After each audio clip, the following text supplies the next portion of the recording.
What up, guys? So in this video, I've got a short conversation that I had with Michael Pixley, who competed at the ADCC Championships recently. Now, this video was recorded several months ago. He came out to my gym, he taught some slide-by stuff, some wrestling stuff, which was great. Afterwards, I rolled with him and he rolled with some of my students. And after the whole experience was over, after talking with him, learning from him, rolling with him, I was really impressed with him. Many coaches would agree with me that every now and then you run into someone and you're like, that kid's got something.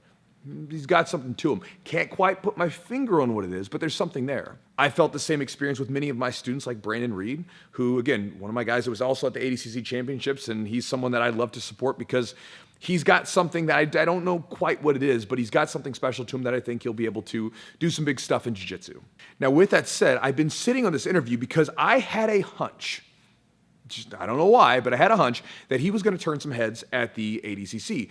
Michael Pixley went against Adam Bradley for the finals of the West Coast, and he won. But again, it was a tough win, kind of controversial to some.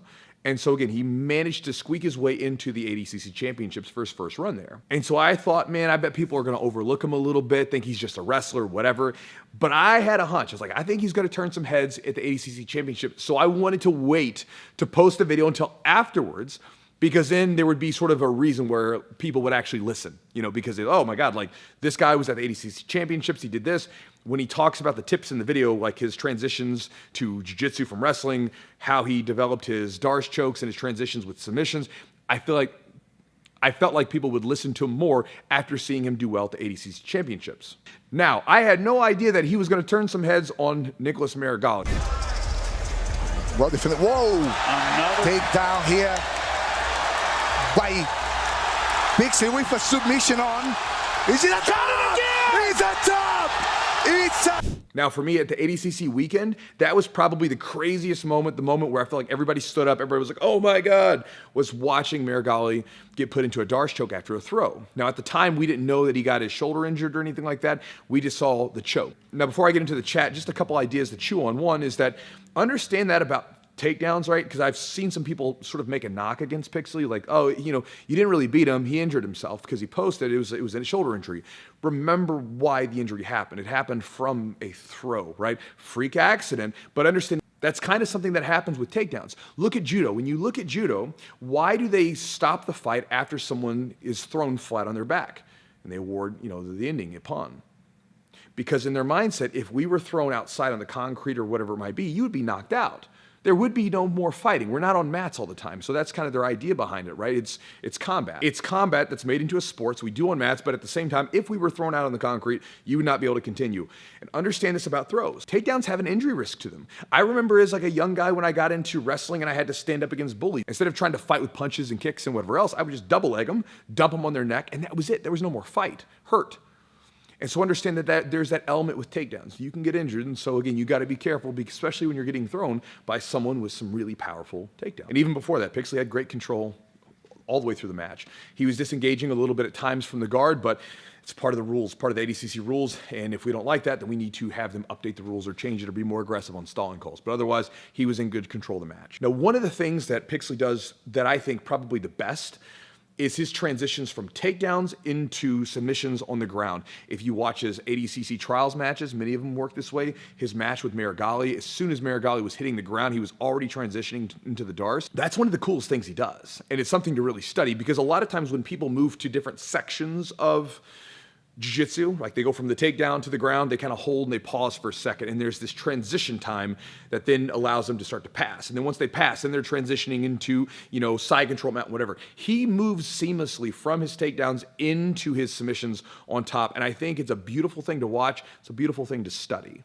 And so again, if you're a fan of Pixley now, or if you are someone that's getting into Jiu-Jitsu from wrestling, I really think that that's something to watch. Go and study his matches, watch his transitions from takedowns into submissions. But with that said, guys, let's get into this chat with Pixley. Hopefully you guys enjoy it, and keep your eye out for him. I think he's going to do some stuff in Jiu-Jitsu and as time goes on. His wrestling's really good, obviously, and his Jiu-Jitsu's getting better. So, man, while you were here, I wanted to ask a couple questions. Stuff that, one, I know that there's a lot of people in Jiu-Jitsu that are wrestlers getting into it. And so, question for you, one, is wrestlers transitioning to Jiu-Jitsu. You've done it really well, like within 4 years of getting into the sport. You've already gotten into, one of the biggest no-gi shows out there. what kind of advice, if you had like a guy coming into it from a wrestling background, what kind of advice would you give to him in order to be successful if he's doing jiu-jitsu? I would say it's all about your team. Find a team that suits you, that fits your style, and go with it from there. You know, don't focus so much like the first year on winning, but focus more on like the overall journey. I would say, learning the sport. You know, because when I first came in, I was like really upset that I was getting submitted, and felt like the little fish in the big pond. So I would just say focus more on learning the overall game rather than worrying about the wins.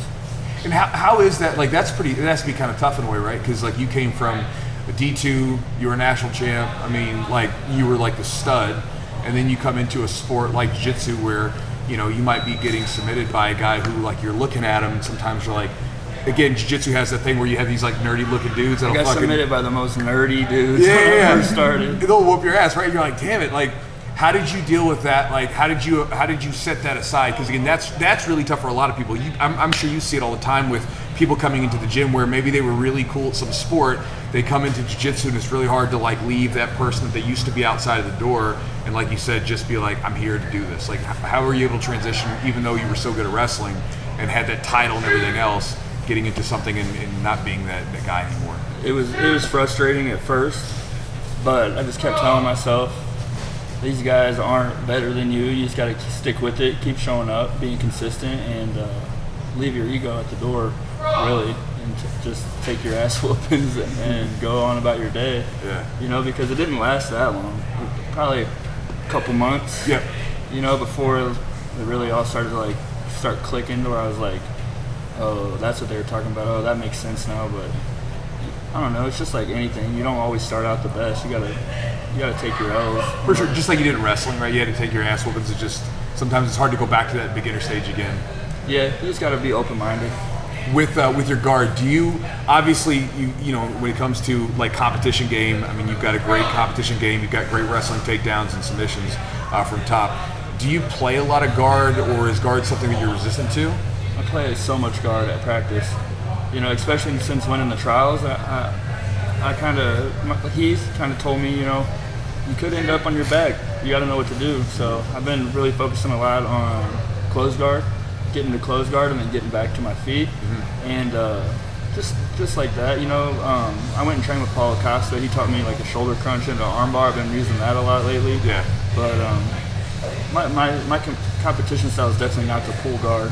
Yeah, of course. Where it's like there's always like A-game stuff, and then there's like the stuff that you do, you know, like you said, if you have to, as a backup plan. In the gi, I play guard a lot. Yeah. Spider guard. Okay. But at practice, I kind of just like to mix it up and have fun. That way, it doesn't get boring.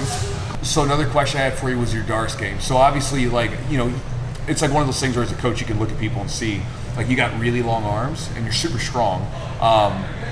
Was the Darce something that, like, someone like the Darce, Anacondas and all that stuff, was that something that someone said, hey man, you should do these submissions? Or was it just one of those things where you were rolling and it's like, man, that feels good? Because obviously you play like the three-quarter position, like you're setting up a pin.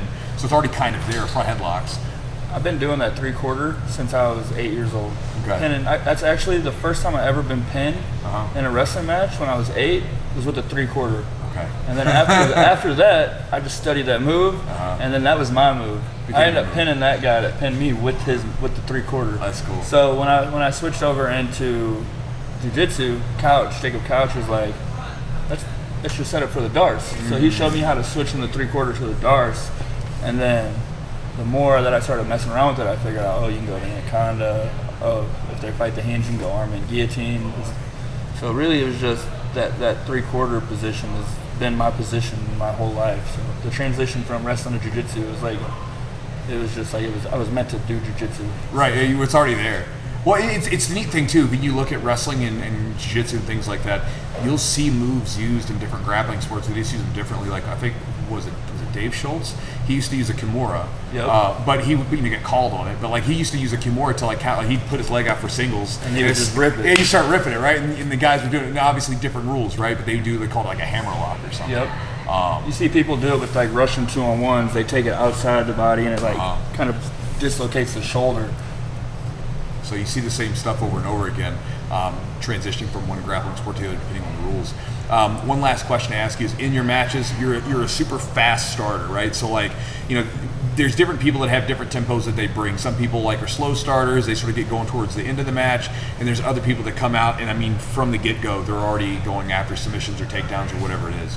You're a super fast starter. Is that something were you always a fast starter in wrestling and whatever else since a kid, or was it something that maybe like your three-quarter position that you developed because you're like, okay, I want this, I want to be a fast starter? How did that happen, or we were always that way? I think a lot of it is just confidence. I really have a lot of self-doubt sometimes going into matches, so I tell myself, get the match over as soon as possible. That way you don't give them an opportunity to put me in leg locks and positions that I'm not so familiar with yet. But for the most part, even with wrestling, I was a pinner. I pinned pretty much everybody that I wrestled. I think my senior year of college, I was 30-0 with 29 pins. Wow, that's impressive. Because it's hard to pin people. Yeah. For a lot of people, it's really hard to get a pin. And they all knew that I was going to do the three-quarter, and I could still do it to them. It's kind of how much I developed that move throughout my whole career. So then when you're going into these situations sometimes, in the back of your head, like you said self-doubt. So you're kind of in the back of your head, you're not going in there into the match I've got this one or whatever. Maybe you're I get nervous before any match. I could be going against the biggest scrub in the building, and I'm going to still get butterflies and get nervous. And I mean, it doesn't matter who it is, I still get nervous. Even with wrestling, but definitely a lot more with grappling. And I think it's interesting because people, a lot of times people look at high-level grapplers, wrestlers, everything else, and I've talked about this numerous times on the YouTube channel. We all get it. We all get the butterflies. We're all dealing with it, but a lot of times the people that are new think that you don't want them, or they want to know how they can get rid of them, but it's you just have them. You almost, I mean, if I don't get them, then I'd get nervous.